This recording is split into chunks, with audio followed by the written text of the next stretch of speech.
You know, I think one of the advantages, my path of public service is reverse of many people. There have been a lot of folks that have served in the legislature that later became judges.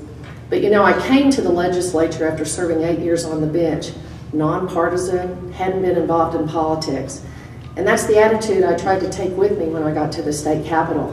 My first year, back row, center aisle. It was right where I belonged. Because when you sit in the middle, you have an opportunity to hear the good ideas that both sides have to offer. Even as a Democrat House member, I went to Republican senators, even when they weren't in the majority, if I thought they were the best person to help me author a bill. So whether it was Senator Howard Hendrick or Senator Glenn Coffey or Senator Jim Dunlap, there were dozens of them who carried legislation with me during the 12 years I was in the legislature, because I tried to find the person that I thought had a passion and an understanding for what the issues were about.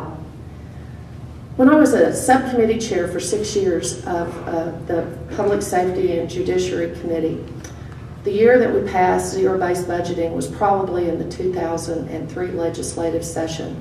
In that interim, my committee had more Republicans than Democrats on it, so I've never really had a problem in working across the aisle. But I divided our committee into subcommittees, and I put 2 Democrats and 2 Republicans on each of about 6 subcommittees.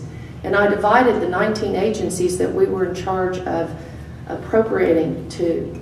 And I gave 2 to 3 agencies to each of those subcommittees, and I said, zero-based budget them.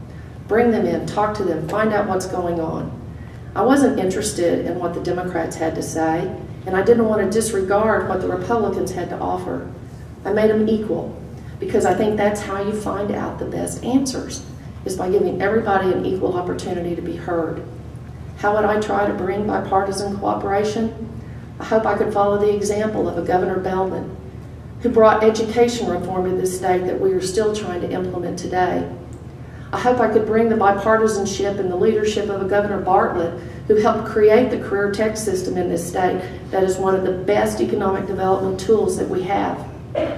Governor Keating worked with a Democratic legislature and set up biomedical research that has grown that Presbyterian research part, not just for the discoveries that have been made, but the commercialization of those products that are now bringing world-class scientists and business to this state and worldwide recognition. And Governor Henry has worked with largely a Republican legislature to create a bioenergy center that helps blend Oklahoma's agricultural and energy industries and gives us an opportunity to become a leader for energy resources in the future.